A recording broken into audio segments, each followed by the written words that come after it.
欢迎来到沪江网校韩语课堂。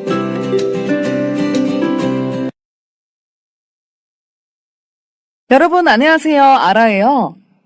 오늘 수업에서 또 만났네요. 반갑습니다. 오늘은 이웃과 나의 어휘 부분에 대해서 공부를 할 건데요.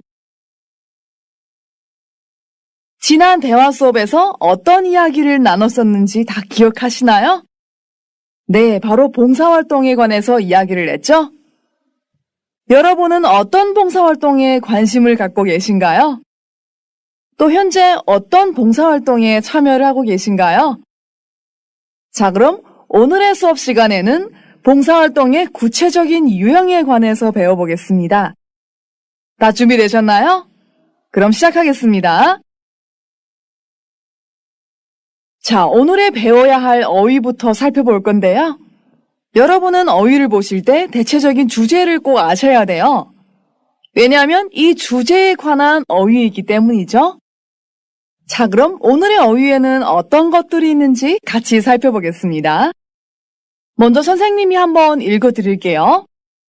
아동, 시설, 보육원, 양로원, 입양단체, 무료진료소, 쉼터, 저소득층, 자녀, 장애인, 영세민, 가장, 독거노인, 노숙자, 이주 노동자, 결혼 이민 여성, 기부, 물품, 기증, 헌혈, 장기, 급식, 의료. 자, 그럼 이 어휘들 중에 중요한 어휘들이 어떤 의미를 갖고 있는지 볼게요. 쉼터, 쉬는 장소를 말하는 거죠. 저소득층, 낮은 소득과 낮은 소비 수준을 특징으로 하는 계층을 말하는 거예요. 영세민, 수입이 적어 몹시 가난한 사람을 말하는 거예요. 독거노인, 가족 없이 혼자 살아가는 노인을 말하는 거예요. 자, 다음 보겠습니다. 이주 노동자, 다른 곳이나 다른 나라로 옮아가서 육체 노동으로 살아가는 사람을 말하는 거예요. 결혼 이민 여성, 결혼을 하면서 다른 곳으로 옮겨가는 여성을 말하는 겁니다. 기부, 자선 사업이나 공공사업을 돕기 위하여 돈이나 물건 따위를 대가 없이 내놓는 것을 말하는 겁니다. 기증, 선물이나 기념으로 남에게 물품을 거저주는 것을 말하는 거예요. 급식, 식사를 공급하는 것 또는 그 식사를 말하는 것입니다. 자, 그러면 이런 어휘들로 주어진 연습 문제를 볼게요. 1. 다음 표현을 익히고 빈칸에 알맞은 말을 골라 쓰십시오. 자, 표에 있는 어휘들을 다시 한번 살펴볼게요. 먼저 표의 맨 왼쪽에 볼게요. 아동보호시설, 장애인시설, 보육원, 양로원, 입양단체, 무료진료소, 쉼터 이렇게 했네요. 자, 이런 분류는 어떤 것을 가리킨 걸까요? 네, 바로 봉사기관과 시설을 분류한 거네요. 다음 칸의 가운데에 있는 어휘들을 볼게요. 저소득층 자녀, 장애인, 영세민, 소년, 소녀 가장, 독거노인, 노숙자, 이주 노동자, 결혼 이민 여성 이렇게 했네요. 전부 다 어려운 사람들이죠? 즉 봉사가 필요한 사람들을 이렇게 분류했네요. 다음 칸의 오른쪽 어휘를 보도록 하겠습니다.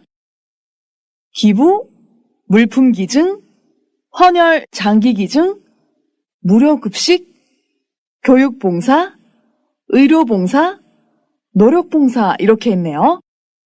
자, 이것은 봉사의 내용들이죠. 자, 그럼 대체적으로 어떤 시설에서 어떤 대상들한테 어떠한 봉사를 제공하는지 이제 조금 아시겠나요? 예를 들어 아동보호시설에는 보호가 필요한 아동들을 대상으로 하여서 봉사를 진행하겠죠? 그럼 오른쪽 봉사 내용에서 어떤 봉사를 제공할 수 있을까요? 네, 보시면 물품 기증, 무료 급식, 교육봉사, 의료봉사 등이 있죠? 그럼 아래 빈자리에 한번 알맞은 말을 골라 써보세요.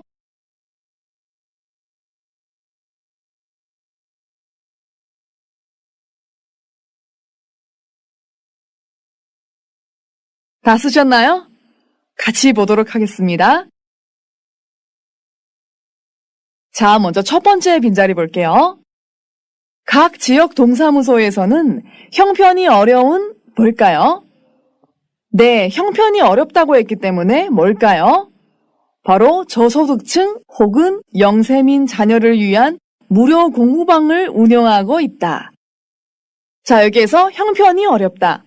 家境清贫,境况困难的意思。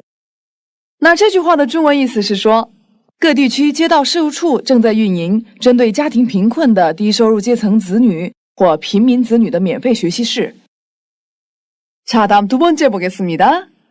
우리 아파트 분녀회에서는 돌봐줄 사람이 없어 어렵게 사는 우리 동네에 누구에게 점심을 제공하고 있을까요? 돌봐줄 사람이 없다고 했기 때문에 보호가 필요한 어린이나 노인이겠죠? 그리고 돌봐줄 사람이 없어서 어렵게 살고 있다고 했기 때문에 아무래도 약간 불편한 노인이 더 가깝겠죠? 그래서 독거노인이라고 쓰시면 돼요. 자, 여기에서 분녀회, 妇女会的意思。那这句话的中文意思是说，我们公寓妇女会给因为没有人照料而艰难生活的邻里的独居老人提供午餐。 자, 세 번째 보겠습니다. 의대 학생들과 교수들은 노숙자와 이주 노동자를 위해 무료 진료소에서 주말마다 무엇을 하고 있을까요? 네, 의대 학생들과 교수들이라고 했기 때문에 의료봉사를 하고 있겠죠? 그래서 의료봉사를 라고 쓰시면 돼요. 在这里，의대是의과대학的缩略语，医科大学的意思。那这句话的中文意思是说，医科大学的学生们和教授们为露宿者和流动劳动者在免费诊疗所每个周末实行医疗服务。 자, 다음 네 번째 보겠습니다. 어머니는 신체가 부자유한 사람들이 사는 어디에 가서 매주 일회 목욕, 세탁, 청소 같은 무엇을 하신다. 자, 여기에서 신체가 부자유한 사람들이라고 했기 때문에 장애인이죠. 그래서 장애인 시설에 가서 목욕, 세탁, 청소와 같은 무엇을 하고 계실까요? 네, 바로 노력봉사를 라고 쓰시면 됩니다. 자, 여기에서 부자유하다, 不自由的意思。那这句话的中文意思是说，妈妈去身体不自由的人们生活的残疾人设施做每周一次洗浴、洗涤、打扫等劳力服务。 다섯 번째 보겠습니다. 부모의 이혼이나 가정불화 등으로 가출한 청소년들을 돌봐주는 곳이 청소년 쉼터인데 이곳에서는 19세까지 지내며 도움을 받을 수 있다. 자, 여기에서는 청소년들을 돌봐주는 곳이라고 했기 때문에 청소년 쉼터이겠죠? 그리고 아마 청소년 시기에는 상대적으로 정서가 불안정하기 때문에 청소년 쉼터라고 이름을 지은 것 같아요. 여기에서 가정불화, 家庭不和的意思， 가출하다, 出走的意思。那这句话的中文意思是说，照顾因父母离异或者家庭不和等原因出走的青少年的地方，就叫做青少年收容所。在这个地方可以一直生活到19岁，并且得到帮助。 자, 다음 여섯 번째 보겠습니다. 부모 없는 어린 아기들이 입양단체를 통해 새 부모의 품으로 떠나간다.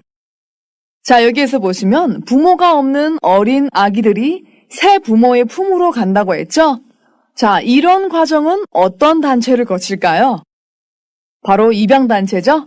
그래서 입양단체를 라고 쓰시면 됩니다. 자, 여기에서 보시면 품, 怀抱的意思， 떠나가다, 离去, 离开的意思。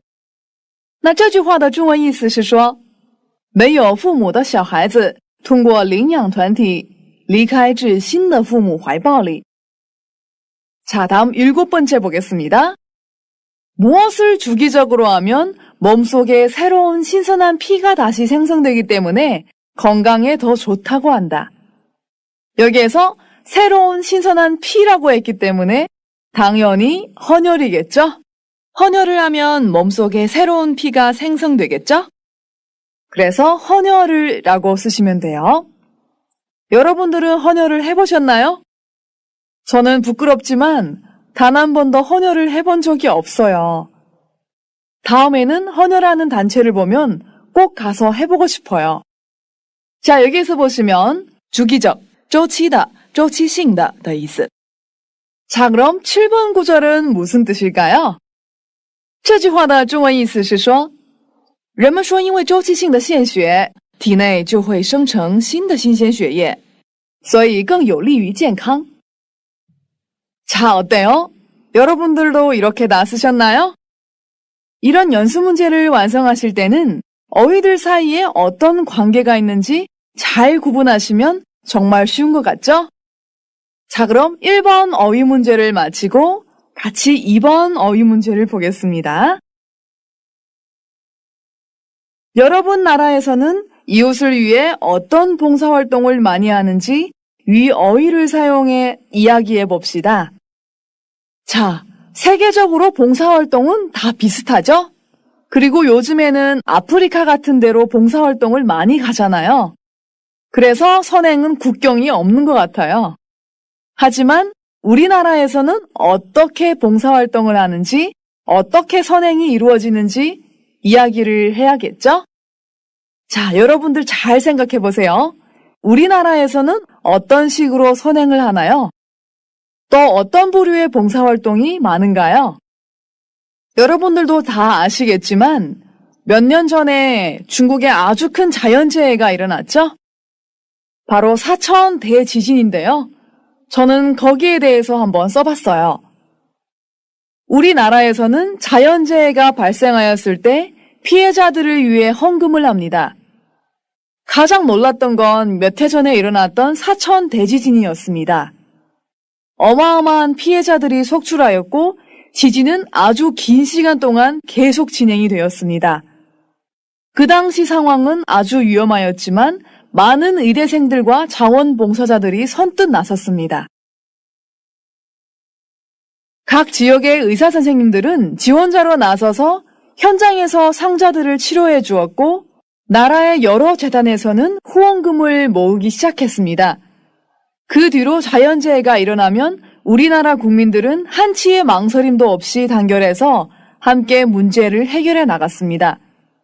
선행은 가진 것만큼 함으로써 십시일반이라고들 하는 것 같습니다. 자, 어때요? 너무 따뜻한 얘기죠? 그 다음은 제가 직접 참여한 봉사활동을 한번 써봤어요. 요즘은 선행을 주도하는 재단이나 정보들이 아주 많습니다.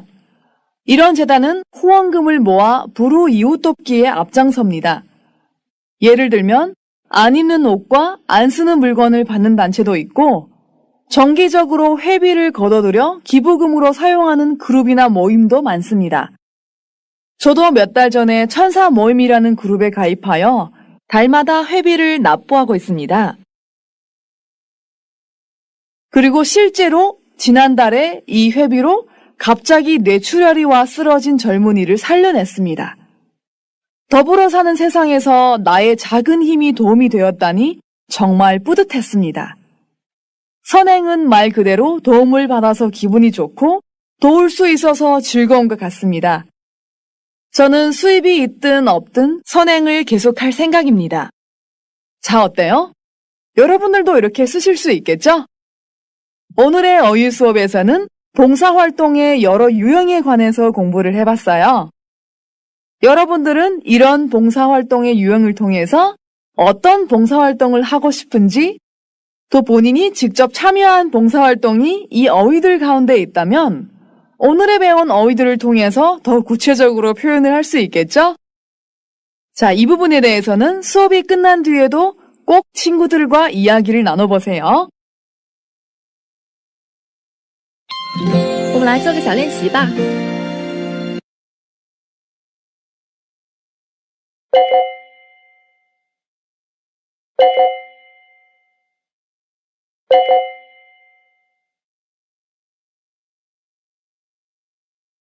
그럼 오늘의 어휘 수업은 여기에서 마치겠습니다. 자, 다음 수업은 문법 수업인데요. 문법 수업 시간에는 동사 활동에 관한 내용뿐만 아니라 더 많고 구체적인 표현을 하는 방법을 배워볼 거예요. 다음 문법 수업에도 꼭 참여하셔서 보람찬 시간을 보내시길 바랄게요. 여러분 수고하셨습니다. 우리 다음 시간에 꼭 만나요.